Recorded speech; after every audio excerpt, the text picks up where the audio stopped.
Dan pemirsa Newsline kami lanjutkan kembali kali ini dengan segmen Spotlight. Jadi apa sih yang akan kita hadirkan? Jadi Iqbal dan pemirsa, kami akan menghadirkan perbincangan dengan sosok inspiratif untuk Anda. Dan sosok inspiratif kali ini adalah Britania Sari, seorang pegiat mandiri pangan yang menginspirasi warga untuk berkebun mulai dari halaman rumah sendiri. Yuk kita langsung saja masuk dalam segmen Spotlight berikut ini. Jadi Britania Sari ini mulai berkebun dari halaman rumahnya di Bogor, Jawa Barat. Meskipun mulai berkebun, jadi ternyata awalnya otodidak. Bisa loh dengan otodidak. Langkah Sari ini akhirnya menginspirasi warga sekitarnya untuk ikut menggarap kebun sehingga bisa memenuhi kebutuhan pangan yang sehat, khususnya bagi keluarga prasejahtera. Nah pemirsa, kebun milik Britania Sari kemudian diberi nama Kebun Atkia yang terinspirasi dari nama sang anak. Selain berkebun sayur, Sari juga beternak ayam. Kombinasi berkebun dan beternak bisa membantu sirkular antara tanaman sehat dan minim sampah. Saat ini kebun Atkia sudah dialihfungsikan menjadi kebun posyandu. Setiap bulan anak yang hadir ke posyandu diberikan sayuran, protein, dan juga ini proteinnya nabati dan hewani ya, dan juga buah-buahan nih. Jadi lewat Ibu Sari kita belajar bahwa ketahanan pangan bisa dimulai dari rumah, bahkan bisa mendidik anak untuk mencintai lingkungan.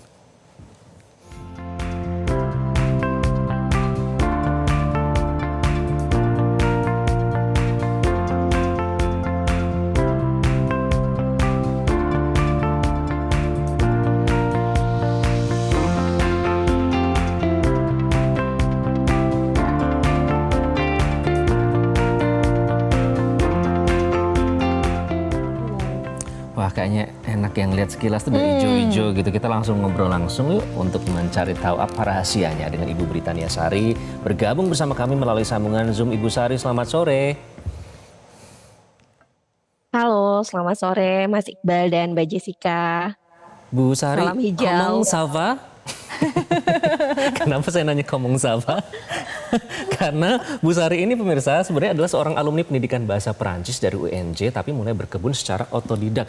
Jadi ceritanya gimana Bu Sari kok akhirnya berkecimpung dalam dunia yang hijau-hijau seperti ini? Baik, terima kasih. Merci beaucoup Mas Iqbal. Dibalas dulu ya pakai bahasa Perancis ya. Oke, baik. Jadi saya pertama kali berkebun itu betul sekali otodidak itu di tahun 2014. Jadi awalnya itu karena kami ingin memperkenalkan kegiatan berkebun untuk putri kami. Jadi pada saat itu putri kami usianya 4 tahun. Kami ingin memperkenalkan kegiatan minat dan bakat. Nah salah satunya itu adalah dengan berkebun.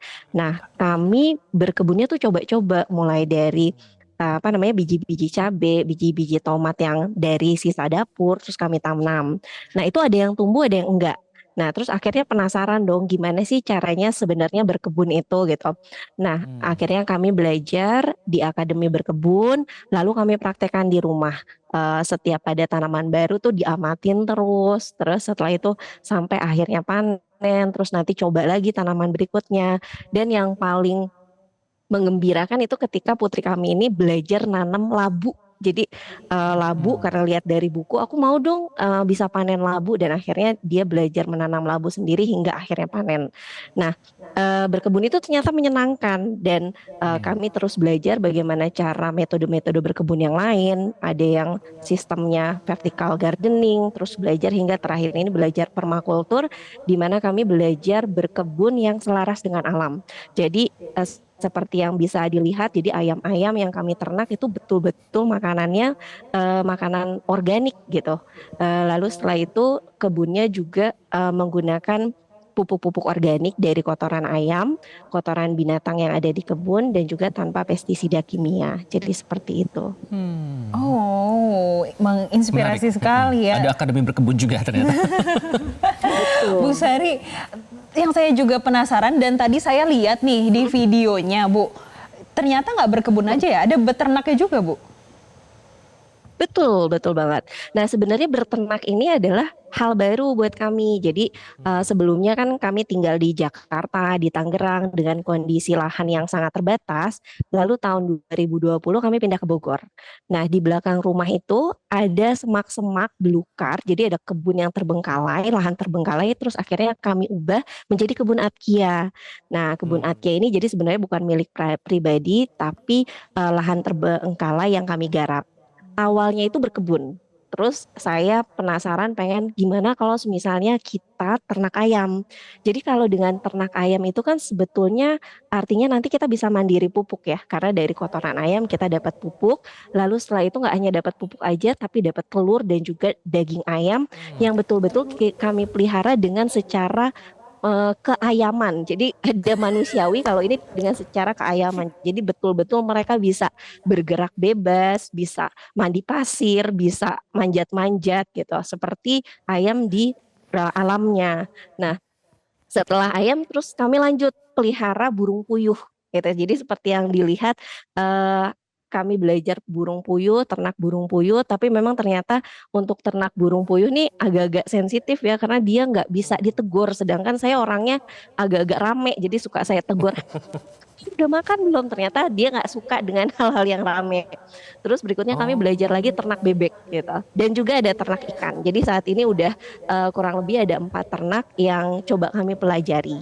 jadi lengkap ya, bukan peri kemanusiaan aja tapi peri keayaman juga harus diperhatikan. Betul, Bu peri Sari, keayaman. jadi Bu Sari kita jadi lucu nih Bu Sari. Bu Sari ini artinya kalau sudah ini kan bisa dibilang relevan dengan ketahanan pangan ya. Artinya sejak ada kebun-kebun ini, ternak-ternak ini apa yang bisa dipenuhi sendiri tanpa harus berbelanja ke pasar misalnya. Mm. Kalau untuk saat ini, untuk sayuran, kami sudah bisa mandiri sayuran kurang lebih sekitar 60% ya. Karena lahan yang kami garap tuh sekitar 450 meter, 300 meter khusus untuk sayuran, lalu, sisanya untuk, ternak. Jadi kami sudah bisa mandiri sayuran, mandiri jamur juga karena ada rumah jamur, lalu mandiri daging, telur, termasuk ikan juga dan, selain itu ada juga rimpang-rimpangan dan juga bunga-bungaan, dan tanaman-tanaman liar di kebun yang sebenarnya hidupnya mereka tidak ditanam tapi mereka sebenarnya edible gitu.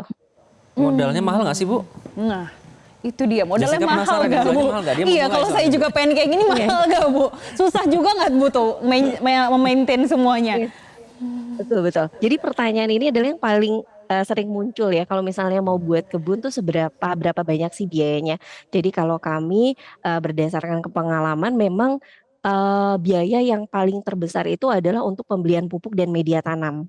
Nah, oleh karena itu ketika ada teman-teman yang ingin membuat kebun kami menyarankan untuk mereka beternak dulu atau mengompos. Nah, dari hasil kandang ayam nanti kan akan menghasilkan pupuk kandang atau menghasilkan kompos dari komposter ya. Nah, artinya kita bisa mandiri pupuk dan mandiri kompos dan tidak usah membeli. Jadi bisa memangkas pengeluaran untuk media tanam gitu. Nah, kalau untuk sebetulnya sih kalau untuk berkebun kita bisa memanfaatkan benda-benda yang ada ya. Jadi kalau misalnya kita sudah mandiri pupuk, lalu kita setelah itu bisa memanfaatkan benda-benda yang bisa dijadiin pot. Lalu untuk benih-benihnya pun kita bisa mulai dari batang-batang sayuran yang misalnya hasil dari dapur. Kayak misalnya ada batang kangkung kan masih ada akarnya, nah akarnya itu kita tanam, bayam, pokcoy, cabe, terus tomat dan juga rimpang-rimpangan itu nggak harus beli. Jadi kita bisa start mulai dari situ untuk belajar berkebun. Jadi berkebun itu bisa terjangkau dan juga bisa murah sebetulnya. Itu rame banget siapa sih Bu? Iya, Kalau Ibu. di gambar itu ada anak-anak Banyak kecil. anak-anak tuh Bu. Ah ya oke. Nah jadi yang pertama adalah saat ini kami mengadakan kegiatan untuk anak-anak sekitar. Jadi ada program anak asuh dan anak asuh ini diberikan setiap hari Minggu mereka datang ke rumah saya, lalu kami belajar life skill gitu. Hal-hal yang tidak mereka pelajari di sekolah. Lalu salah satunya adalah mereka belajar berkebun, mereka belajar beternak, mereka belajar bagaimana sih cara mengolah makanan sehat, hingga belajar kenalan untuk mau icip-icip makanan-makanan yang mungkin jarang mereka temui. Jadi salah satu kendala dari anak-anak jarang makan sayur atau jarang makan buah karena kan mereka mungkin jarang menemui makanan tersebut atau sudah takut duluan, ih kok ini rasanya kayaknya aneh ya, aku kayaknya nggak mau coba. Tapi dengan mereka belajar berkebun lalu panen, mereka tahu nih prosesnya. Lalu mereka belajar untuk berani mencoba. Aku mau coba dulu deh. Nah, kami selalu menyarankan coba dulu. Kalau suka silahkan makan dan habiskan. Tapi kalau nggak suka nggak apa-apa gitu. Jadi ini adalah salah satu tahapan awal anak-anak untuk mau mencicipi makanan-makanan sehat. Siapa saja mereka Bu? Bayar nggak Bu untuk ikut kegiatan ini? Oke. Nah, kalau untuk program anak asuh ini adalah program khusus untuk anak-anak di sekitar yang posisinya mereka keluarga prasejahtera. Jadi mereka selain belajar setiap hari Minggu, mereka juga disupport uang saku untuk bisa pergi ke sekolah. Jadi kalau di daerah Bogor tuh sekolah kan gratis ya, tapi orang tua perlu mengeluarkan uang saku harian. Nah, itu kami support agar mereka bisa tetap semangat sekolah. Oke, Bu Sari, ini sebagai Ya. sarana untuk mengedukasi, tapi di satu sisi tadi di awal sempat disinggung posyandu juga, Bu. Betulkah? Betul sekali.